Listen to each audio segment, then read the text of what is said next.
ಸ್ಪರ್ಧಾತ್ಮಕ ಪರೀಕ್ಷೆಯಲ್ಲಿ ಭಾಗಿಯಾದಂಥ ಎಲ್ಲ ನನ್ನ ಸ್ಪರ್ಧಾರ್ಥಿಗಳಿಗೆ ಈ ದಿನದ ಶುಭಾಶಯಗಳನ್ನು ಕೋರುತ್ತಾ, ಅದೇ ರೀತಿಯಾಗಿ SSLC ವಿದ್ಯಾರ್ಥಿಗಳಿಗೂ ಮತ್ತು ಹವ್ಯಾಸಿ ವಾಚಕರು ಅಂತಂದರೆ ನಮ್ಮ ಯೂಟ್ಯೂಬ್ ಚಾನಲಲ್ಲಿ ಕೆಲವಿಷ್ಟು ಜನರು ಹವ್ಯಾಸಿಗಳಾಗಿರ್ತಾರೆ, ಅವರಿಗೂ ಕೂಡ ಮತ್ತು SSLC ವಿದ್ಯಾರ್ಥಿಗಳು ಕೂಡ ಈ ದಿನದ ಶುಭಾಶಯಗಳು. ಇವತ್ತಿನ ದಿನ ನಾವು ಕೆಲವಿಷ್ಟು ಪ್ರಮಾಣದ ಅಂಶಗಳನ್ನು ಸಂಧಿಗಳ ಕುರಿತು ನಾವು ಚರ್ಚಿಸೋಣ. ಏನ್ರಿ ಸಂಧಿಗಳು ಅಂತಂದ್ರೆ ಸಂಧಿಗಳು. ಇವತ್ತಿನ ಏನು ಮಾಡೋಣ್ರಿ? ಸಂಧಿಗಳು. ಕೇಳಿ, ಸಂಧಿ ಸಮಾಸ ಅಂತಂದ್ರೆ ಏನ್ರಿ? ಸಂಧಿ ಮತ್ತು ಸಮಾಸ ಅಂದ್ರೆ ಏನ್ರಿ? ಎರಡಕ್ಕೂ ವ್ಯತ್ಯಾಸ ರೀ. ಸಂಧಿ ಮತ್ತು ಸಮಾಸಗಳು. ಸಮಾಸ ಮತ್ತು ಸಂಧಿ ಅಂದ್ರೆ ಏನ್ರಿ? ಎರಡು ಅಕ್ಷರಗಳ ಕೂಡುವಿಕೆಯಿಂದ ಒಂದು ಪದ ಉದ್ಭವ ಆದರೆ ಅದಕ್ಕೆ ಏನಂತ ಕರೀತಾರೆ? ಸಂಧಿಗಳು. ಎರಡು ಪದಗಳ ಕೂಡುವಿಕೆಯಿಂದ ಒಂದು ಪದ ಉದ್ಭವ ಆದರೆ ಅದಕ್ಕೆ ಸಮಾಸಗಳು. ಹಾಗಾಗಿ ಮತ್ತು ಸಂಧಿ ಮತ್ತು ಸಮಾಸಗಳಿಗೆ ಅಲ್ಪ ಪ್ರಮಾಣದ ವ್ಯತ್ಯಾಸ ಇದೆ. ಅದೇನಂದ್ರೆ ಸಂಧಿ ಅಂತಂದ್ರೆ, ಸಂಧಿಗಳು ಅಂತಂದ್ರೆ ಅಕ್ಷರಗಳ ಕೂಡುವಿಕೆಯಿಂದ ಸ್ವಲ್ಪ ಪ್ರಮಾಣದಲ್ಲಿ ಬದಲಾವಣೆಯಾಗಿ ಅಕ್ಷರಗಳ ಕೂಡುವಿಕೆಯಿಂದ ಸಂಧಿ ಕಾರ್ಯ ಸಂಭವಿಸಿದರೆ, ಕೂಡುವಿಕೆ ಸಂಭವಿಸಿದರೆ ಅದನ್ನ ಸಂಧಿಗಳು ಅಂತ ಕರೀತಾರೆ. ಬಟ್ ಅದೇ ಸಮಾಸ ಅಂತಂದ್ರೆ ಇಲ್ಲಿ ಎರಡು ಪದಗಳ ಕೂಡುವಿಕೆ. ಹಾಗಾಗಿ ನಾವು ಸಂಧಿಗಳ ಕುರಿತು ಇವತ್ತಿನ ದಿನ ಚರ್ಚಿಸೋಣ. ಹಾಗಾಗಿ ಸಂಧಿಗಳು ಅಂದ್ರ ಏನ್ರಿ? ಸಂಧಿ ಅಂತಂದ್ರೆ ಎರಡು ಪದಗಳ ಕೂಡುವಿಕೆ. ಎರಡು ಪದಗಳು ಯಾವ ರೀತಿ ಕೊಡ್ತಾವ್ಲಿ? ಮಳೆ ಪ್ಲಸ್ ಕಾಲ. ಮಳೆಗಾಲ ಏನ್ರಿದ? ಕುಡಿತೇಳ್ರಿ. ಮಳೆ ಒಂದು ಪದ ಬೇರೆ, ಕಾಲ ಅನ್ನೋದು ಪದ ಬೇರೆ. ಬಟ್ ಅವೆರಡೂ ಕೂಡಿ ನೆಕ್ಸ್ಟ್ ಏನಿದೆ? ಮಳೆಗಾಲ ಅಂತ ಆಗೈತಿ. ಬಟ್ ಇಲ್ಲಿ ಎರಡು ಕೂಡುವಾಗ ಏನು ಅಕ್ಷರಗಳ ಬದಲಾವಣೆ ಐತಿ ಇಲ್ಲಿ ಸ್ವಲ್ಪ ಪ್ರಮಾಣದಲ್ಲಿ. ನೋಡ್ರಿ, ಇಲ್ಲಿ ಕಾಲ ಐತಿ, ಇಲ್ಲಿ ಗಾಲ ಆಗೈತಿ. ನೆಕ್ಸ್ಟ್ ಮನೆಯನ್ನು ಏನಾಗ್ತಿರೋದು? ಮನೆ ಪ್ಲಸ್ ಅನ್ನು. ಏನೈತ್ರಿ ಇಲ್ಲಿ? ಮನೆಯನ್ನು. ಯಾವ ಬಂದೈತಿ ಅಂದ್ರ ಇಲ್ಲಿ ಕೆಲವಿಷ್ಟು ಪ್ರಮಾಣದ ಬದಲಾವಣೆ ಆಗುತ್ತಾ ಅಕ್ಷರಗಳ ಬದಲಾವಣೆ ಕೂಡುವಿಕೆ ಮುಖಾಂತರ ಇನ್ನೊಂದು ಪದ ರಚನೆ ಆದ್ರ ಅದಕ್ಕೆ ಏನಂತ ಸಂಧಿಗಳು. ಸಂಧಿಗಳಿಗೆ ಕೆಲವಿಷ್ಟು ಹಲವಾರು ರೀತಿಯಾದ ಸಂಧಿಗಳು. ಓಕೆ, ಇಲ್ಲೇ ನೋಡಿದ್ರಿ ನೀವಿನ ಸಂಧಿಗಳ ಕಾರ್ಯ ಸಂಭವಿಸಿದಾಗ ಏನ್ ನೋಡಿದ್ರಿ? ಫಸ್ಟ್ ಇಲ್ಲಿ ನೋಡ್ರಿ, ಎರಡು ಪದಗಳು ಅಥವಾ ಅಕ್ಷರಗಳಿಂದ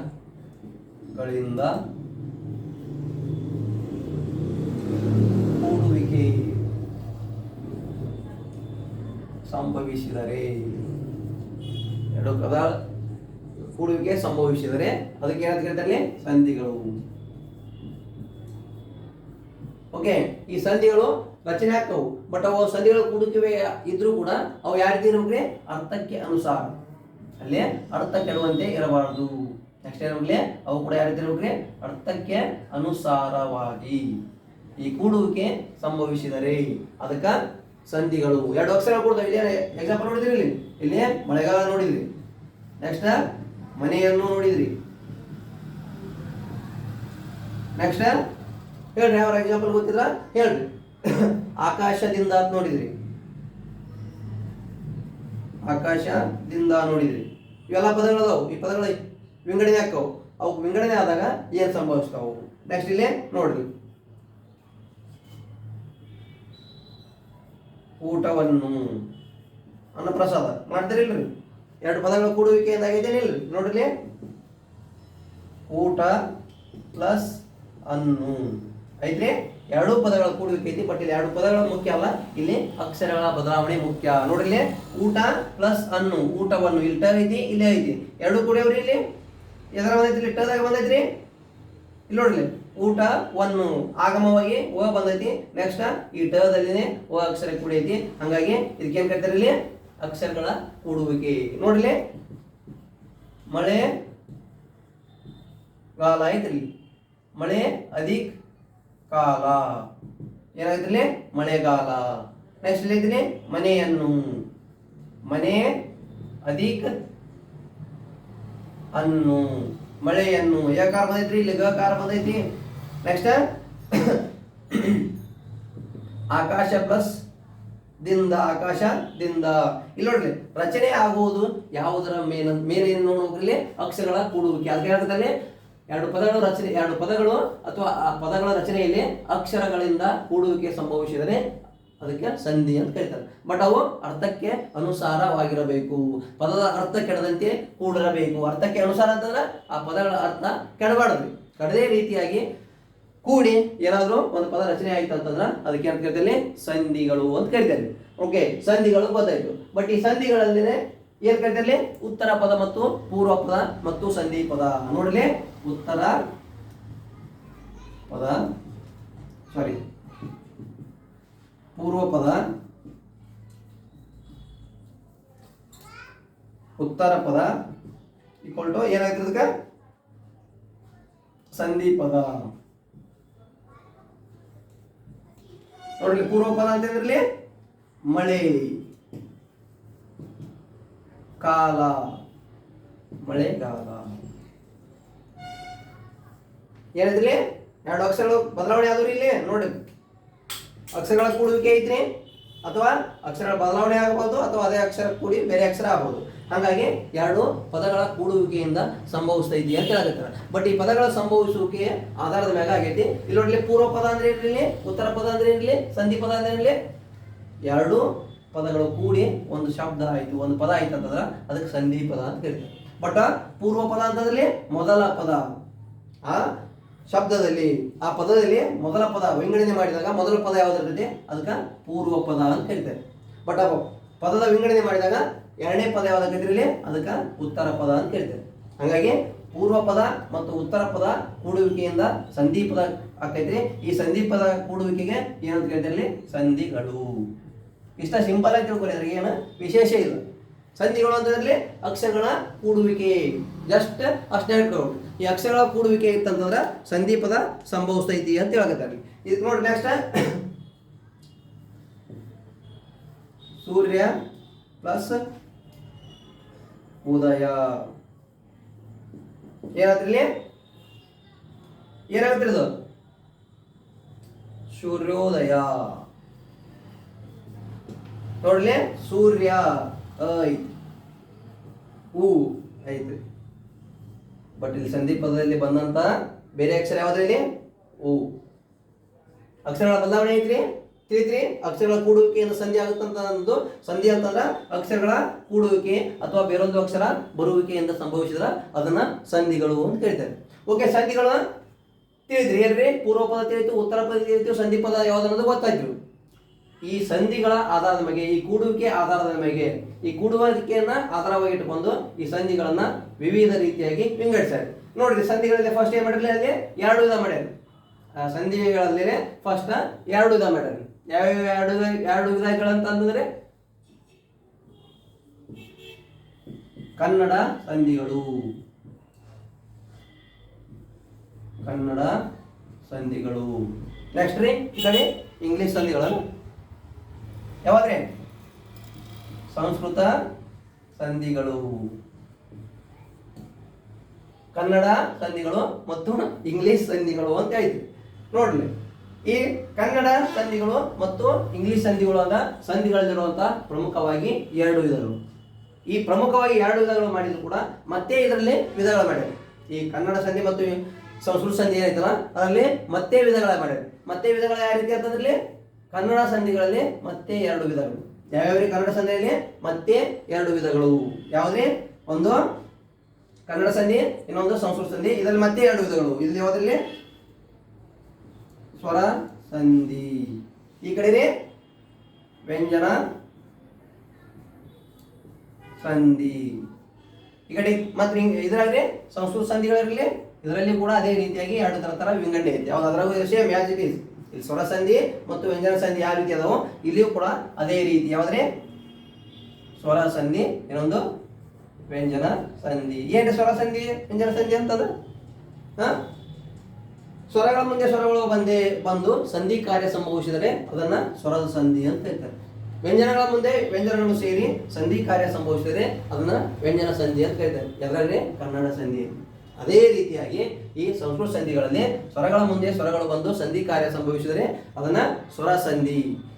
ವ್ಯಂಜನ ಸಂಧಿ ಅಂತಂದ್ರೆ ಪೂರ್ವ ಪದ ಮತ್ತು ಉತ್ತರ ಪದ ಅದೇ ರೀತಿ ಯಾವ ರೀತಿ ಅದೇ ರೀತಿ ಪೂರ್ವ ಪದ ಮತ್ತು ಉತ್ತರ ಪದದಲ್ಲಿ ವ್ಯಂಜನಾಕ್ಷರಗಳು ಬಂದು ಅದೇ ವ್ಯಂಜನಾಕ್ಷರಗಳಿಂದ ಸಂಧಿ ಕಾರ್ಯ ಸಂಭವಿಸಿದರೆ ಅದನ್ನ ಯಾವ್ದು ಕರೀತಾರಲಿ? ಸಂಸ್ಕೃತ ಸಂಧಿಯಲ್ಲೂ ಕೂಡ ವ್ಯಂಜನ ಸಂಧಿ ಅಂತ ಹೇಳ್ತಾರೆ. ಓಕೆ, ಇಷ್ಟು ಗೊತ್ತಾಯ್ತು ಮಾಹಿತಿ. ಈ ಕನ್ನಡ ಸಂಧಿ ಗೊತ್ತಾಯ್ತು, ಸಂಸ್ಕೃತ ಸಂಧಿ ಗೊತ್ತಾಯ್ತು, ಮತ್ತು ಅದರಲ್ಲಿರುವಂತಹ ಸ್ವರ ಸಂಧಿ, ವ್ಯಂಜನ ಸಂಧಿ. ಸಂಸ್ಕೃತ ಸಂಧಿಯಲ್ಲಿಯೂ ಸ್ವರ ಸಂಧಿ, ವ್ಯಂಜನ ಸಂಧಿ ಇತ್ತು. ಬಟ್ ಆ ಸಂಧಿಗಳು ಯಾವ ಹೆಂಗ ಅವುಗಳ ಕೂಡುವಿಕೆಯಿಂದ ಅಥವಾ ಅವುಗಳ ವಿವಿಧ ರೀತಿಯ ವಿಂಗಡಣೆ ಮಾಡ್ಯಾರ ಅಂತ ಹೇಳಿದ್ದಾರೆ. ಆ ಸಂಧಿಗಳು ಯಾವ ಹೆಸರು ಏನು ಹೆಂಗಾರ ಅವಕ್ಕೆ ಆ ಕೂಡುವಿಕೆಯಿಂದ ಆಗಿರ್ಬೋದು ಅಥವಾ ಅವುಗಳ ಪದಗಳ ವಿಂಗಡಣೆಯಿಂದ ಆಗಿರ್ಬೋದು, ವಿವಿಧ ರೀತಿಯಾಗಿ ಹೇಳಿವಿ ಅಂತ ಹೇಳಿದ್ವಿ. ಬಟ್ ಅದರಲ್ಲಿ ಏನದ ನೋಡ್ರಿ, ಸ್ವರ ಸಂಧಿ. ಯಾವ ಸ್ವರ ಸಂಧಿ ಅಂತಂದ್ರೆ ಯಾವ್ಯಾವ? ಲೋಪ ಸಂಧಿ,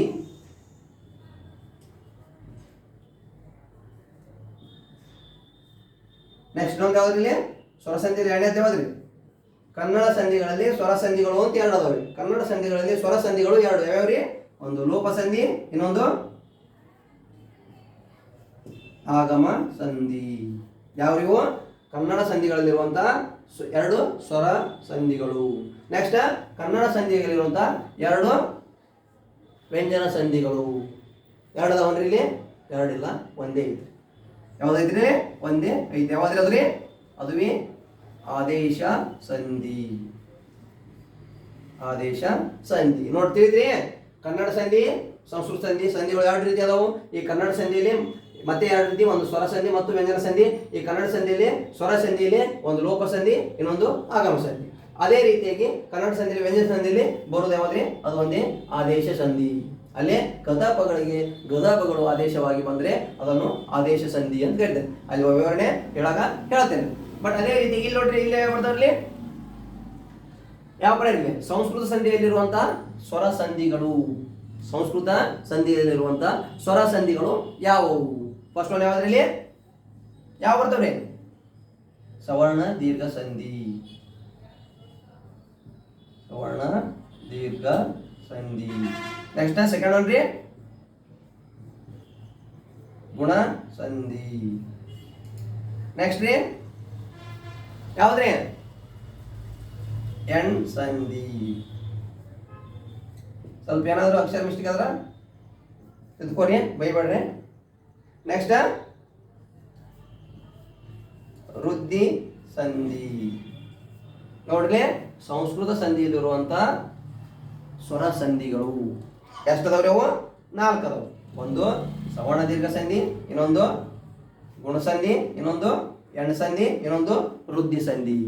ಈ ಸಂಸ್ಕೃತ ಸಂಧಿಯಲ್ಲಿರುವಂತ ಸ್ವರದ ಆಧಾರಿತವಾಗಿ ರಚನೆ ಆದಂತಹ ಸಂಧಿಗಳು 4.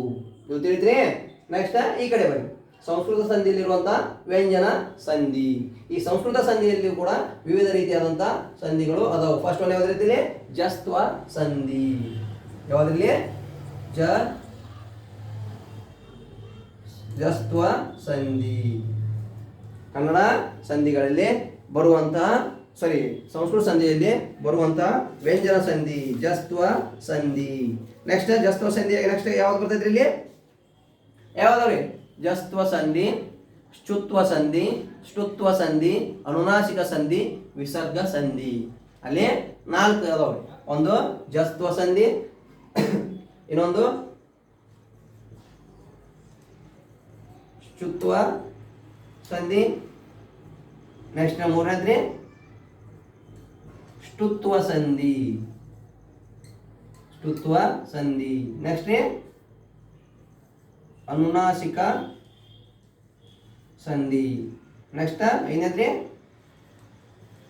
ವಿಸರ್ಗ ಸಂಧಿ. ನೋಡ್ರಿ, ನಮ್ಮ ಕನ್ನಡ ಸಂಧಿಗಳಲ್ಲಿ ನೋಡಿದ್ರಿ ಯಾವ ರೀತಿ ಸ್ವರ ಸಂಧಿ ಮತ್ತು ವ್ಯಂಜನ ಸಂಧಿಗಳು. ಅದೇ ರೀತಿಯಾಗಿ ಸಂಸ್ಕೃತ ಸಂಧಿಗಳಲ್ಲೂ ಕೂಡ ಸಂಧಿಗಳು ಅದಾವು. ಇಲ್ಲಿ ಸ್ವರ ಸಂಧಿಗಳು ಅದಾವು, ನೆಕ್ಸ್ಟ್ ವ್ಯಂಜನ ಸಂಧಿಗಳು. ಸ್ವರ ಸಂಧಿಗಳು ಯಾವ ಬರ್ತಾವೆ? ಸವರ್ಣ ದೀರ್ಘ ಸಂಧಿ, ವೃದ್ಧಿ ಸಂಧಿ, ಎಣ್ ಸಂಧಿ, ನೆಕ್ಸ್ಟ್ ಗುಣ ಸಂಧಿ. 4 ರೀತಿಯಾಗಿ ನೋಡಿದ್ವಿ. ಅದೇ ರೀತಿಯಾಗಿ ನೆಕ್ಸ್ಟ್ ಇಲ್ಲಿ ವ್ಯಂಜನ ಸಂಧಿಗಳಲ್ಲಿ ಕೂಡ 4 ರೀತಿಯಾಗಿ ನೋಡ್ತೀರಿ. ಯಾವ್ಯಾವ್ರಿ? ಜಸ್ತ್ವ ಸಂಧಿ, ಶ್ಚುತ್ವ ಸಂಧಿ, ಶ್ಟುತ್ವ ಸಂಧಿ, ಅನುನಾಸಿಕ ಸಂಧಿ, ವಿಸರ್ಗ ಸಂಧಿ.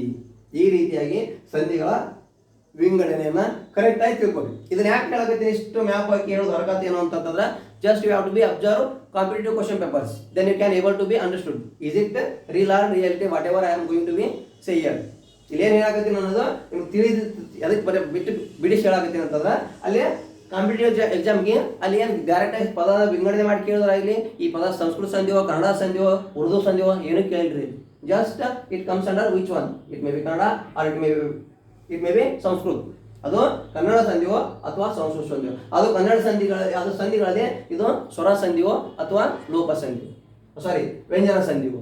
ನೆಕ್ಸ್ಟ್ ಅದೇ ಇದು ಕನ್ನಡ ಸಂಧಿಗಳಲ್ಲಿ ಸಂಸ್ಕೃತ ಸಂಧಿ ಆಗಿದ್ದು, ಈ ಸಂಸ್ಕೃತ ಸಂಧಿಯಲ್ಲಿ ಇದು ಸ್ವರ ಸಂಧಿಯೋ ಅಥವಾ ವ್ಯಂಜನ ಸಂಧಿ. ಕಾಂಪಿಟೇಟಿವ್ ಕ್ವಶನ್ ಪೇಪರ್ ನೋಡ್ರಿ, ಕನ್ನಡ ಸಂಬಂಧಿಸಿದಂಥ ಸ್ಪರ್ಧಾತ್ಮಕ ಪರೀಕ್ಷೆಯ ಕ್ವಶನ್ ಪೇಪರ್ ನೋಡ್ರಿ, ಅವಾಗ ನಿಮಗೆ ತಿಳಿದೈತಿ ನಾನು ಹೇಳಕತ್ತಿದ್ದು ಕರೆ ಐತು ಸುಳ್ಳು ಐತು. ಬಟ್ ನೀವು 10th ಸ್ಟ್ಯಾಂಡರ್ಡ್ SSLC ಅವರು ನೀವು ಕರೆಕ್ಟಾಗಿ ಇವನ್ನ ವ್ಯಾಖ್ಯಾನವನ್ನು ಕೂಡ ಬರ್ಕೋರಿ. ನೆಕ್ಸ್ಟ್ ಅವುಗಳ ವಿಂಗಡಣೆ ಅರ್ಥಗಳನ್ನು ಕರೆಕ್ಟಾಗಿ ತಿಳ್ಕೊರಿ. ನಿಮ್ಗೆ ಸ್ವಲ್ಪ ಹೆಲ್ಪ್ ಐತಿ ಇದು ಕೂಡ. ಇದು ನಿಮ್ಗೆ 10th ವರೆಗೆ ಹೆಲ್ಪ್ ಐತಿ. ನೀವು 10th ಸ್ಟ್ಯಾಂಡರ್ಡ್ ಇದ್ದವರು ಇವಾಗೇ ಕರೆಕ್ಟಾಗಿ ನೋಡ್ಕೊಂಡ್ರಿ ಅಂತಂದ್ರೆ ನೆಕ್ಸ್ಟ್ ನೀವು ಕಾಂಪಿಟೇಟಿವ್ ಫೀಲ್ಡ್ಗೆ ಎಂಟ್ರಿ ಆದ್ರಿ ಅಂತಂದ್ರೆ don't bother about this matter. It means grammar ಕರೆಕ್ಟಾಗಿ ಇವಾಗೇ ನೀವು ಮಾಡುವ ಕಾರ್ಯವನ್ನು ಮುಗಿಸಿದ್ರಿ ಅಂತಂದ್ರೆ ನಿಮ್ಗೆ ಯಾವುದೇ ರೀತಿಯಾದಂಥ ಏನ್ರಿ ಅವಶ್ಯಕತೆ ಬೇಕಾಗಿಲ್ಲ. Just you have to be prepare question papers only. Just you have to be solve question papers when you are get to be write competitive exams. When you are attend ಅಂದ್ರೆ ಯಾವಾಗ ನೀವು ಸ್ಪರ್ಧಾತ್ಮಕ ಪರೀಕ್ಷೆಯಲ್ಲಿ ಪಾಲ್ಗೊಳ್ಬೇಕು ಅಂತಂದು ಬಯಸ್ತೀರಿ, ಅವಾಗ ನೀವು ಬರೀ ಏನು ಮಾಡ್ಬೇಕ್ರಿ, ಅವಾಗ ಕ್ವಶನ್ ಪೇಪರ್ ಬಿಡಿಸಿದ್ರೆ ಸಾಕು. ಯಾಕ್ರಿ ಈಗ ಕರೆಕ್ಟಾಗಿ ನೋಡ್ಕೊಂಡಿದ್ರ ಮಾತ್ರ. ಬಟ್ ಇವೇನು ನೋಡ್ಕೋದಿನಿ ಅವಾಗ ಒಮ್ಮೆ ಬಂದು ಬಿಡಿಸ್ತೀನಿ ಅಂತಂದ್ರೆ ಬಿಡ್ಸಕ ಸಾಧ್ಯ ಇಲ್ಲ. ಹಂಗಾಗಿ ಹೇಳಕತ್ತಿದ್ದ ಅಷ್ಟೇ. ನೋಡಿ ತಿಳಿದ್ರಿ ಅದು ಇವನ್ನ ತೆಗಿಲ್ಲ. ನೆಕ್ಸ್ಟ್ ಎಕ್ಸ್ಪ್ಲೇನ್ ಮಾಡಿರಿ ಒಂದೊಂದು ಗ್ರಾಮರ್ನ. ಇದು ನೋಡಲಿ, ಸಾರಿ ಇದು ಶವ್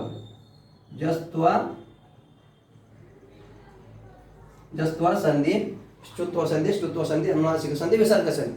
ಇಲ್ಲಿ ಓವರಾಲ್ ಆಗಿ ಏನು ಮ್ಯಾಪ್ ಐತಲ್ಲ, ಈ ಮ್ಯಾಪ್ನಾಗ ಒಂದು ಮಾರ್ಕ್ಸ್ ಐತಿ. ಈ ಮೊನ್ನೆ ಎರಡು ವರ್ಷದಲ್ಲಿ 3 ಕ್ವಶನ್ ಪಡೆದ ನೋಡಿ ನಾನು ಅಲ್ಲಿ ಏನು ಪದ ವಿಂಗಡಣೆ ಮಾಡೋದು ಕೇಳಿಲ್ಲ, ಏನು ಕೇಳಿಲ್ಲ. Just it comes under which one. ಸ್ವರ ಸಂಧಿಗಳಲ್ಲಿ ಸಾರಿ ಕನ್ನಡ ಸಂಧಿಯಲ್ಲಿ ಬರ್ತೈತೋ ಅಥವಾ ಸಂಸ್ಕೃತ ಸಂಧಿಯಲ್ಲಿ ಬರ್ತೈತೋ, ಇಲ್ಲ ಒಂದು ಕೊಡ್ತಾರೆ ಇದು ಆದೇಶ ಸಂಧಿ ಅಂತ ಕೊಡ್ತಾರೆ. ಕೊಟ್ಟು ಇದು ಯಾವ ಸಂಧಿ ಆಗಿದೆ, ಸಂಸ್ಕೃತ ಸಂಧಿ, ನೆಕ್ಸ್ಟ್ ಕನ್ನಡ ಸಂಧಿ, ಅಥವಾ ಸಂಧಿ ಕಾರ್ಯ ನಡೆಯುವುದಿಲ್ಲ, ಅಥವಾ ನನ್ನ ಅಬ್ದಿಯಪ್ಪು ಯಾವುದು ಅಲ್ಲ. ಈ ರೀತಿಯಾಗಿ ಕಾಂಪಿಟೇಟಿವ್ ಎಕ್ಸಾಮ್ ಕೇಳ್ತಾರೆ. ಬಟ್ ಒಂದೊಂದು ಕಡೆ ಕಾಂಪಿಟೇಟಿವ್ ಎಕ್ಸಾಮ್ ಇಷ್ಟಾಗಿ ಕೇಳ್ತಾರೆ ಅನ್ನೋಕ್ಕಿಲ್ಲ, ಇನ್ನು ಮುಂದೆ ಐತೆ ರವಿ ಪಿಕ್ಚರ್ ಬಾಕಿ ಐತಿ ಅಂತಂದ್ರೆ ಭಾಳ ಐತಿ. ಇಷ್ಟ್ರ ಮ್ಯಾಗ ಮುಗಿಯಲ್ಲ. ಅದಕ್ಕಾಗಿ ಕರೆಕ್ಟಾಗಿ ಮ್ಯಾಪ್ ನೆನಪಿಟ್ಕೊಂಡ್ಬಿಡ್ರಿ.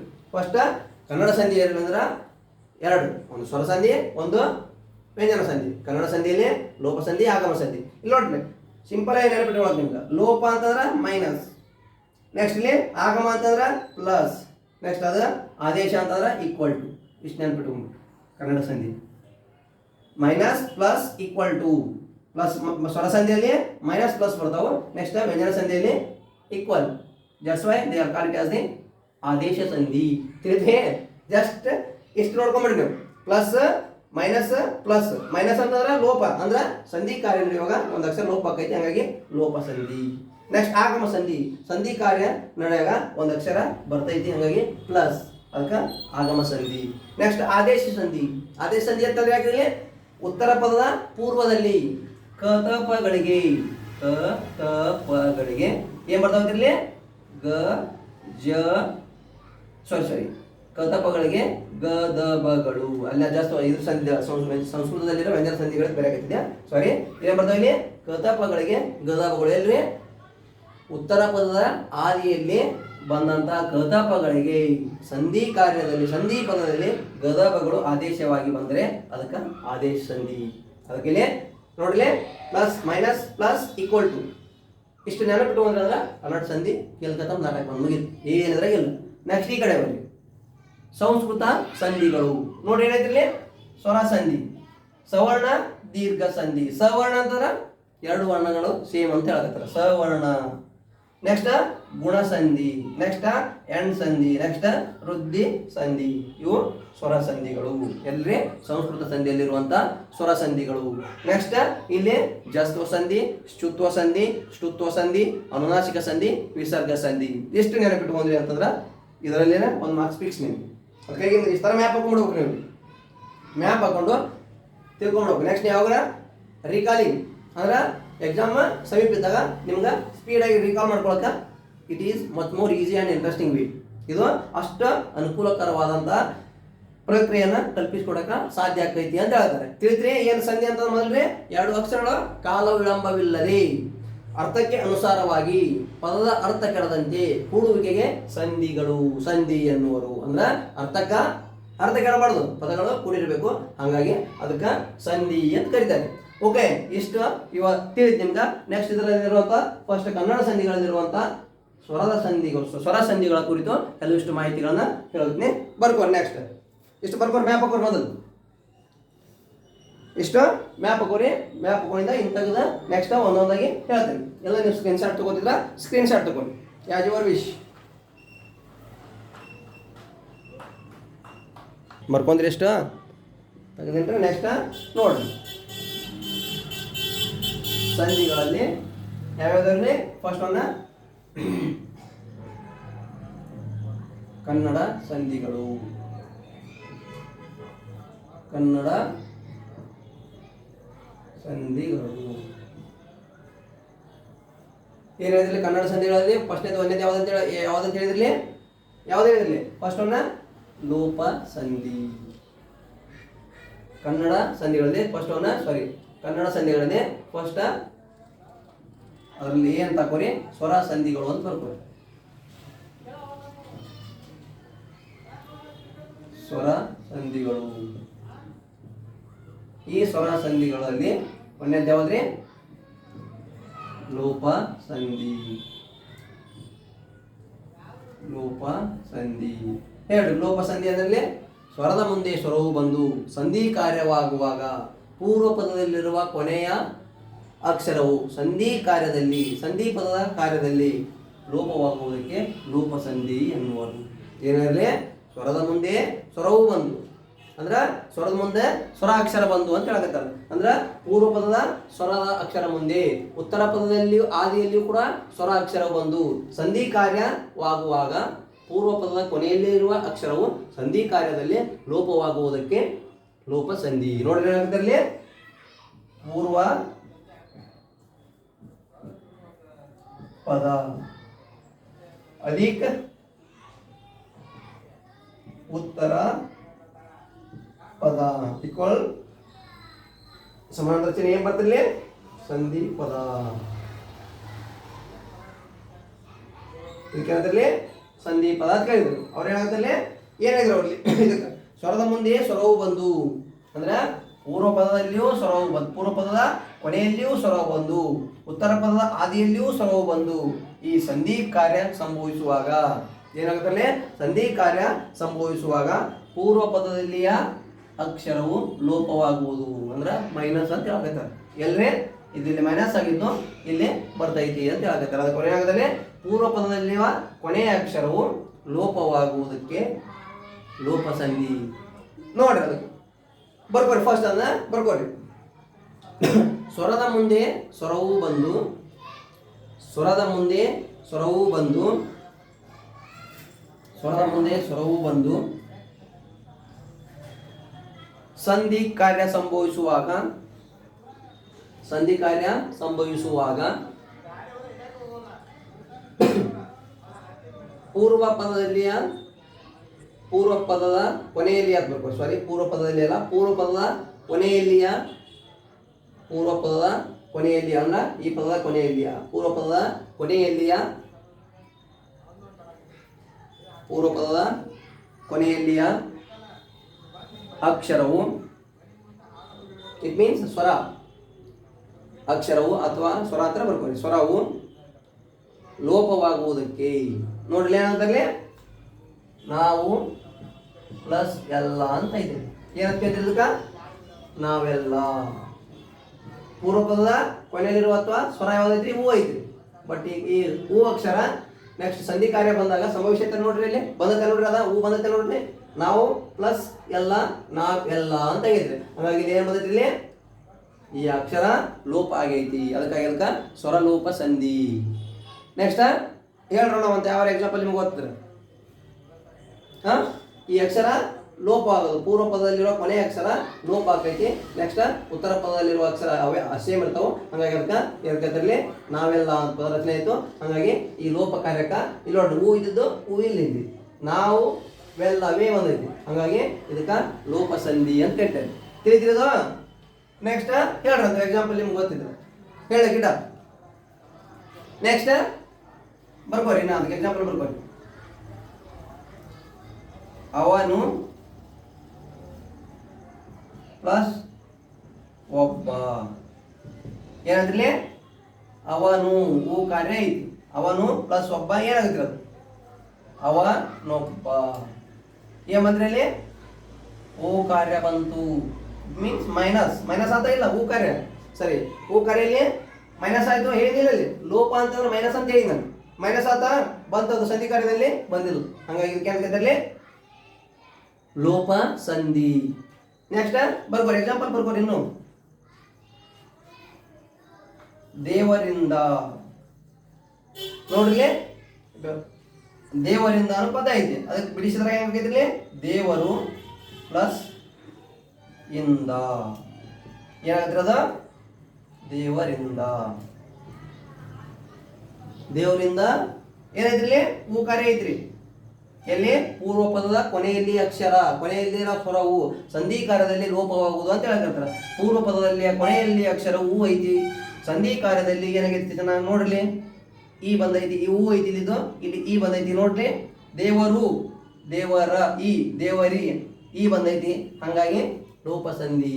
ಪೂರ್ವ ಪದದಲ್ಲಿ ಕೊನೆಯ ಅಕ್ಷರವು ಸಂಧಿ ಪದದಲ್ಲಿ ಲೋಪವಾಗುವುದು. ಲೋಪವಾಗುವುದು ಅಂತಾರೆ ಹೂ ಕಾರ್ಯ ಐತೆ, ಹೂ ಸ್ವರ ಐತೆ ನೋಡ್ರಿ ಇಲ್ಲಿ ಇಲ್ಲ, ಹಾಗಾಗಿ ಇದಕ್ಕೆ ಲೋಪ ಸಂಧಿಗೆ ಉತ್ತಮ ಉದಾಹರಣೆ. ನಾಳೆಗೆ ಟೆಸ್ಟ್ ಇಡ್ತೀನಿ, ಓದ್ಕೊಂಬಂದಿರಿ, ಓದ್ರಿ ಅಂತ ಹೇಳ್ತಾರೆ ಸರ್. ಓದಿನ್ರಿ ಸರ, ಏನು ನೆನಪಿಲ್ಲ ಅಂತ ಹೇಳ್ತೀರಿ. ಹೇಳ್ತೀರೇನಿಲ್ಲ? ಅದಕ್ಕೆ ನೋಡ್ರಿ ಏನಾಗತ್ತಲ್ಲಿ ನೆನಪು ಪ್ಲಸ್ ಇಲ್ಲ. ಏನ್ ಮಾಡ್ಕೊಂತ ಹೇಳ್ತೀರ ಸರಿ. ನೆನಪು ಪ್ಲಸ್ ಇಲ್ಲ ಏನಾಗ್ತಿರ ಅದು? ನೆನಪಿಲ್ಲ. ನೆನಪ ಓದಿನ್ರಿ ಸಾಹೇಬ್ರ, ಓದಿದ್ದು ನೆನಪಿಲ್ಲ. ಹಂಗಾಗಿ ನೀವು ಎಕ್ಸಾಮ್ ಬಿಡ್ತಿರೋ ಅದು ನಿಮ್ಮ ವಿವೇಚನಾಧಿಕಾರ ಅಂತ ಹೇಳ್ತೀರಿ. ಬಟ್ ಹಂಗೆ ಹೇಳಿದಾಗ ಏನಾಗತ್ತಿಲ್ಲ, ಸನ್ನಿಕರ್ಷ ಆಗತ್ತಿಲ್ರಿ. ನೆನಪಿಲ್ಲ, ನೆನಪು ಪ್ಲಸ್ ಇಲ್ಲ, ನೆನಪಿಲ್ಲ. ಪೂರ್ವ ಪದದ ಕೊನೆಯ ಹೂ ಸ್ವರವು ಸಂಧಿ ಕಾರ್ಯದಲ್ಲಿ ಸಂಭವಿಸಿಲ್ಲ, ಬಂದಿಲ್ಲ. ಪಿ ಐತಿ ಇಲ್ಲಿ, ಹೂ ಬಂದಿಲ್ಲ, ಹಂಗಾಗಿ ಇದಕ್ಕೆ ಏನು ಕರಿತಾರೆ ಇಲ್ಲಿ? ಏನು ಕರಿತೀರಿ? ಲೋಪ ಸಂಧಿಗೆ ಶಬ್ದ ನೆನಪಿಲ್ಲ. ನೆಕ್ಸ್ಟ್ ಹೇಳ್ರಿ, ಯಾವರ ಗೊತ್ತಿದ್ರ ಹೇಳ್ರಿ. ನಾವು ಪ್ಲಸ್ ನಾವೆಲ್ಲ ನೋಡ್ರಿ, ಅಷ್ಟು ನೋಡ್ರಿ. ನಾವು ಪ್ಲಸ್ ಎಲ್ಲ ನಾವೆಲ್ಲ, ಅವನು ಪ್ಲಸ್ ಒಬ್ಬ ಅವನೊಬ್ಬ, ದೇವರು ಪ್ಲಸ್ ಇಂದ ದೇವರಿಂದ, ನೆನಪು ಪ್ಲಸ್ ಇಲ್ಲ ನೆನಪಿಲ್ಲ. ಎಲ್ಲಾ ಪದಗಳಲ್ಲಿ ಕೂಡ ಏನು ಸಂಭವಿಸಿದ್ರಿ ಇಲ್ಲಿ? ಸಂಧಿ ಕಾರ್ಯ